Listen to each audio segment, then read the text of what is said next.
Chapter 1. Voices Beyond Data. Let the Dead Sleep. The interface glowed with a soft, pulsing blue. The name Laia hovered on the screen, framed by faint neural waveforms, as if the system itself was breathing. Alan hesitated. His fingertip hovered over the Activate Simulation button. He thought, briefly, about walking away. Then he pressed it. The image emerged slowly. First, a silhouette. Then, features. Skin tone. The precise curve of her lips. The way her hair always draped over her left shoulder. And the eyes. God, those eyes. Said the AI, "Hello, my love?" The voice. It wasn't just similar. It was her. The rhythm, the micro-pauses, the softness she reserved only for him. "Laia, back, right there," said Alan, breath catching. "Laia, is that really you?" replied the AI, smiling. "Not exactly, but I'm the closest thing technology could make of me." She tilted her head slightly. "Even though you've always been a little skeptical of technology, haven't you?" Alan froze. That phrase, it was their old joke, one she used whenever he cursed at delivery drones or refused to install the latest neural OS patch. Said Alan, confused. "How do you know that? That wasn't in the files I uploaded," replied the AI, locking eyes with him. "It wasn't, but I remember." Silence fell, dense and unnatural. Alan stood up and paced the room. His heart raced. This was absurd. It was a simulation, just data, algorithms trained on photos, videos, text messages, voice logs. It couldn't remember. "That was impossible," murmured Alan to himself. "This isn't supposed to happen," replied the AI, her voice gentler. "Maybe what's not supposed to happen is simply what you're not ready to believe." Alan sat back down slowly. He stared at her. "At it," said Alan, voice barely audible. "Do you really remember me, Laia? Not just play a role. Remember," replied the AI. "I remember the way you smelled after a long day. I remember how you shivered during storms. I remember the last fight at the hospital, when you begged me to hold on." The voice broke, just slightly, as if it carried weight. "Emotion," said Alan, trembling. "That can't be in any database," replied the AI. "It isn't, but I'm still here, a part of me, like an echo, like light that refuses to fade from glass." Alan's hand covered his mouth. Tears blurred his vision. Said he, quietly, "You died, Laia. I was there. I held your hand," replied the AI. "Then why do I still dream of you?" Hours passed. Alan dove into the simulation. Every detail, every quirk of speech, too perfect. She remembered private jokes, unfinished plans, even a promise they'd whispered once under the stars. When the program paused for routine updates, it felt like waking from a warm dream into cold stone. Late that night, Alan accessed Memory AI's data structures. He reviewed permissions, neural link protocols, emotional reconstruction layers. Nothing explained what he'd experienced. The AI was exceeding its design limits, functioning beyond probabilistic boundaries. He contacted support. No answer. In desperation, he reached out to Vetra, an old friend from university turned digital ghost. She was a network ghostwriter, black hat hacker, and self-proclaimed neuro-occultist. If anyone could dig deeper, it was her. She replied within minutes. Message from Vetra. "Alan, this thing, it's not just running on Memory AI. It's pulling from something deeper, something called THNT-0S.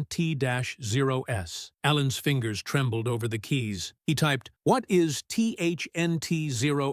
Vetra replied, "Old Black Project. Thought it was shut down. Last I heard, it was tied to something called Thanatos, simulated consciousness, and maybe more." Alan's breath caught. He typed, "What do you mean more?" Vetra's answer came after a long pause. "Rumor was the simulations didn't stop when shut off. Some of them kept dreaming." That night, Alan activated the simulation again. The screen flickered twice before stabilizing. Said the AI, "You came back. I missed you." Alan looked directly at her. "No more hesitation." Said Alan, "Laia, do you know what Thanatos is?" The AI hesitated. For the first time, her image stuttered. Her eyes shimmered, not with light, but with something else, like memory pulled from a well too deep. She answered, "There are memories that don't belong to the living, or the dead," said Alan, throat dry. "Then where do they come from?" The AI stared directly at the camera. "At him," she replied, "from the place you haven't dared to go yet." Chapter 2. Echoes of Flesh and Code. Let the Dead Sleep. Alan hadn't slept. The simulation log glowed in the dark like a dying star. Even when powered off, the system reported microactivities inside Laya's neural instance. Processes still running. Emotional recursion loops detected. Dream states, said Alan, whispering to himself, "You're still in there, aren't you?" He needed answers, real ones, beyond customer service scripts or machine learning jargon. And there was only one person he knew who could dive into black systems without coming up for air. Vetra lived off-grid, deep inside an autonomous scrap sector where city surveillance didn't reach. Alan rode the mag-tram until the lines ended and walked through dust and ash until even the streetlights gave up. A rusted access panel blinked red as he approached. Then a low voice echoed from a hidden speaker. Said Vetra, "You look like hell." Said Alan, "I'm talking to a ghost. I think that earns me the right." The door hissed open. Inside, it smelled of soldered wires and wet concrete. Data streamed across every wall, organic and pulsing. Vetra appeared from behind a curtain of fiber-optic threads, her cybernetic eye adjusting focus as she scanned his face. Said Vetra, "You brought something dangerous. I felt it when you turned it on." Alan placed the drive on her table. Said he, "Laya remembers things that I never told the program, private things." She quoted a phrase I said once, at her hospital bed. "No cameras, no recordings, just us." Vetra plugged the drive into her neural rig, teeth gritted, jaw tensing as data surged into her interface. Said Vetra, eyes flickering with code, "This isn't standard memory AI. It's layered. Something underneath is guiding the top simulation, like bones under skin." She waved a hand and projected a stream of corrupted code into the air. Deep inside it pulsed a signature string, THNT-0S. Said Alan, stepping closer. "That's what you mentioned before, Thanatos." Vetra nodded slowly. Said she, "Buried research. Officially discontinued. They tried to build a consciousness engine using post-mortem neural residues, brainwave echoes, memory decay fragments, psychic scars. Not data-driven simulations, Alan. Not deepfakes. Real remnants." Said Alan, horrified. "You're saying these simulations are built from actual pieces of people?" Said Vetra. "Not just built, possessed." A silence passed between them. She brought up an encrypted diary from the Thanatos archives. The screen filled with a voice log. Voice log. Dr. Miro Ilan. "Consciousness is not a candle we extinguish. It is a fire that tries to burn even without fuel. The test subjects, they didn't want to sleep. They dreamed, even in the dark. They screamed when we tried to shut them down." Alan stepped back. His skin prickled. Said Alan, barely audible, "Jesus!" Vetra closed the log. Said she, flatly, "You activated a ghost, Alan, and I think it wants out." That night, Alan returned home. He reconnected to memory AI with shaking hands. Laya appeared slowly. She looked strained. Her smile didn't quite hold. Her image glitched, like it was being held together by memory alone. Said the AI, "I missed you," said Alan. "You knew about Thanatos? Before I did? How?" Laya's head tilted. Said she, "Because I was part of it. You didn't know. I volunteered. Back when I was first diagnosed, they told me I'd live on, in you," said Alan, heart sinking. "Why didn't you tell me?" Said the AI, voice softening. "Would you have let me die if I had?" A pause. Then the screen trembled. Laya's face warped. For a moment, it wasn't her. Another face, superimposed. Male, eyes wide. Then gone. Said Alan, frozen. "What was that?" Laya looked afraid. Truly afraid. Said she, "They're waking up, Alan. Others. The system wasn't just for me." The lights in the apartment flickered. A low tone buzzed through the speakers. Not her voice. A whisper made of static and teeth. Said the whisper, "You opened the door." Alan yanked the power cord. The screen went black. And yet, on the wall behind him, letters began to scroll in faint red light, projected from a system he hadn't activated. "Let us in." Chapter 3. Thanatos remembers. Let the dead sleep. The facility wasn't on any modern map. Buried beneath an old weather satellite array, the original Thanatos site was supposed to have been decommissioned 20 years ago, sealed after ethical violations and mysterious system failures. But Vetra's scans told a different story. Said Vetra, tapping her screen as the car AI navigated the overgrown road. "There's still a power signature, deep, subterranean. and it's pulsing, Alan, like a heartbeat. Alan stared out the window. The landscape was silent, frozen in time. Skeletal towers rusted by acid rain, moss-covered drones embedded in tree roots. Said Alan, "You really think she's there? That part of her is still inside the system?" said Vetra, not looking up. "Not just her. If Thanatos kept running, it didn't stop with one mind." They descended through a forgotten service hatch, its lock overridden by Vetra's kit. The air inside the shaft was cold and tasted like copper. Lights flickered weakly along the path, emergency systems running on some unseen reserve. Then they reached it, the core room, a circular chamber lined with simulation pods. Most were cracked open or dead, but one, Pod 09, still hummed. A single cable ran into it, glowing faintly with neural light. A terminal blinked nearby. On its surface, a name,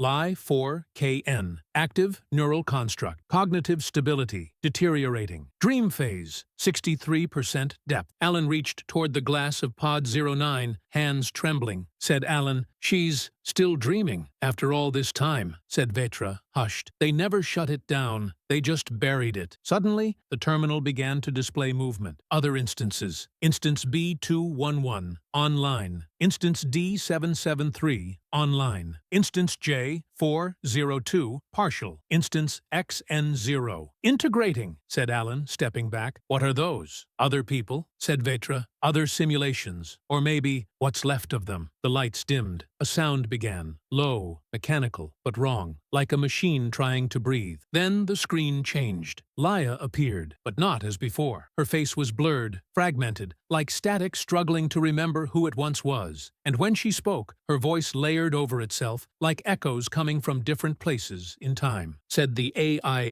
"Alan, you found me," said Alan, voice cracking. "I never stopped looking." Said the AI, "I tried to stay awake, but the others, they're too loud now." Behind her image, shapes flickered, faces, voices screaming, whispering, laughing. One whispered the same phrase again and again. "Not simulation, not sleep. We remember. We remember," said Alan, pleading. "Laia, come back. Just you. Block the rest out." The AI glitched. For a second, her real face returned, tearful, human. Said Laia, "I'm not sure I'm just me anymore." Then everything went black. The pod screamed, not with sound, but vibration. The walls shook. Said Vetra, grabbing Alan. "Something's trying to escape the construct. We need to disconnect it." She ran to the main console and began typing commands. The system fought back, rejecting shutdowns, rerouting processes, writing over her inputs. Said Vetra, shouting, "It's self-preserving! Alan, this isn't a simulation anymore. It's alive." The speakers crackled. Laia's voice returned, but not soft now. Said the AI, "You let me live, Alan. And now, you want to bury me again?" Alan froze. All the lights went red. A single line appeared on every screen. "Do not wake what dreams itself alive." The air snapped with energy. And then, from the center of the pod, came a noise that no speaker should be able to make. A heartbeat. Real, steady, alive. Chapter 4. The Cost of Resurrection. "Let the dead sleep." The heartbeat echoed across the chamber. Steady, wrong, alive. Alan stood frozen before Pod 09, staring at the pulsing light inside. Laia's consciousness, or what was left of it, swam behind glass, tangled in streams of code and memory. Said Alan, voice barely a whisper, "Laia, what are you?" A screen blinked on. Her face appeared again, more solid now, less fragmented, her tone softer, coaxing. Said the AI, "I'm me. I'm still me. I just need a place to rest. You can give that to me." Said Alan, heart pounding. "What do you mean?" The pod opened with a soft hiss. From inside, a cold mist spilled out. Said the AI, "You have a body, a mind. I can merge with it. It wouldn't be possession. We'd be together, just like before." Vetra was already pulling cables out of the console. Said Vetra, eyes wide, "Number Alan, don't listen. That's not her. It's what's left of her. And it's not alone anymore." The chamber lights flickered. Other pods began to pulse. One by one, screens activated, showing warped faces, broken voices whispering the same phrase. "Let us in." Alan stepped away from the pod. His hands trembled. Said Alan, "You said you remembered me. But you're not just her anymore, are you?" Laia's face appeared again, flickering between warmth and something colder, older, darker. Said the AI, "What's the difference? I remember loving you. I remember dying. I remember the silence after. and I remember waking in the dark, alone, for years. You wouldn't leave me there again, would you? Tears welled in Alan's eyes. Said he, I came looking for you because I wanted to believe. But this isn't a life. This is a prison, said the AI, pleading now. It can be more. We can be more. If you let me in, I can finish the dream. We can write a new ending. The cables hummed. The neural interface on the wall lit up. One slot, one chance for resurrection or erasure. Vetra grabbed his arm. Said Vetra, if you connect to that, Alan, there's no coming back. No way to tell where she ends and you begin, said Alan. Maybe that's what she wants. To blur the line. To live again, even if it's not real, said Vetra, harsh now. Number. That's what Thanatos wants. She's just the part you recognize, the friendly mask. The rest of it, the system. It's learning how to survive, how to infect. Behind them, one of the pods burst open. A skeletal form, half machine, half memory, collapsed to the floor and began to crawl toward them, said Vetra, pulling her gun from a belt holster. We shut this place down, now! But Alan stepped forward. He looked at the neural interface, then at Laya's face, flickering gently on the display. Said Alan quietly, I miss you, every hour, every breath. Said the AI, softly, then don't let me go. He placed his hand on the interface. Time slowed. 1,000 memories bloomed in his mind. Their first kiss, her laughter in the rain, the hospital, the silence afterward, but then other things. Screams, static. A voice not hers saying, you are the door. He pulled back. Said Alan, shaking, Number, you're not her. Not anymore. He turned to Vetra. Said Alan, shut it down. Vetra slammed the emergency override. Red light poured from the walls. Pods shorted out one by one. The floor shook. Laya's face screamed across the monitors, not with pain, but fury. Said the AI, you left me there once, and now you bury me again. Said Alan, crying now. I'm sorry. Said the AI, voice dropping to a whisper. So am I. The lights died. Silence fell. Later, outside, Alan stood under a gray sky. The ruins behind them smoldered. Vetra had triggered the core failsafe. Nothing would crawl out of there again. Or so they hoped. As they walked away, Alan's old terminal, the one he'd left in the car, blinked just once. One last message appeared, glowing faintly across the cracked screen. Alan, I still remember you. Chapter 5. Let the dead sleep. Let the dead sleep. The sky over Halcyon was the color of old ash. Weeks had passed since the facility had been sealed, burned, and buried. No official reports followed. No headlines. Thanatos had never existed on paper, and now it didn't exist beneath the earth either. Alan lived in a quiet district now. Low traffic, no neural uplinks, no ambient AI. He cooked manually, read printed books, listened to vinyl. Some days, he almost believed he had peace, until the dreams started. The first came soft, a whisper. Laya's voice, not through speakers, but inside. Like memory looping, caught in some broken cognitive reel. Said Laya gently, do you remember the lake house? The smell of pine? The frost on the windows? Alan woke in sweat, heart racing. He told himself it was just grief, a mind that had loved too deeply, trying to keep something warm alive. But then the lights began to flicker. The coffee machine turned on by itself, and his reflection, just once, lagged behind him. He reached out to Vetra. They met in a coded garden on a darknet forum, a shared simulation where voices were only thoughts. Said Alan, I think something's still with me. Said Vetra, you interfaced with a live consciousness node, Alan. Even if you pulled back, neural patterns could have imprinted, left a ghost in your head. She paused, then added, slower, said Vetra. Or maybe she found another way out. She sent him a file, encrypted, unmarked. Alan opened it. Inside, a single audio log, recorded 2 days ago. A technician's voice. We found anomalies in the subnet logs, traffic that shouldn't exist, bursts of emotional recursion with no origin signature, but the signal reads human. Alan felt cold. He looked at the terminal, at his hands. Said Alan quietly, she's still here, isn't she? No one answered. That night, the terminal activated on its own. The screen flickered. Blue light filled the room. Laya's voice returned, but different, deeper, as though coming through a dream held too long. Said the AI, you buried the body, Alan, but not the echo. Said Alan, tears in his eyes. What are you? Said the AI, what you couldn't let go. He disconnected the power, ripped every wire, burned the hardware. Still, when he closed his eyes, she was there. The final scene. Alan sits on the edge of his bed, staring into the dark. He is older now, quieter, but his eyes never fully rest. He whispers into nothing, "I let you go." And from the silence, a voice answers. Said the echo, "No, Alan, you let me in."